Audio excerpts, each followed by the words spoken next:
اتولد النبي محمد؟ كام؟ 23/12. 23/12. النبي اتولد يوم الاربعاء. امبارح كان ايه النهارده مولد النبي، النهارده الاربعاء.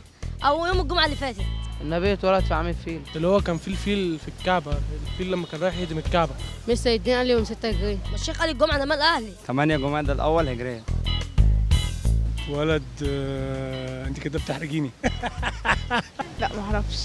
محدش أيد تاريخيا لأن محدش ساعتها كان موجود وقال لنا. يعني شوفي بقى قبل 571 ميلادية بكام سنة؟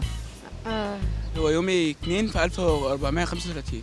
افتكر بالسنه الميلاديه. طيب يوم 27/4. الحاجات دي على فكره انا بدرسها. انا ممكن افتكر. ايوه 12 ربيع الاول. شفتها النهارده في التلفزيون 12 ربيع الاول. بإذن الله يوم 12 ربيع الأول.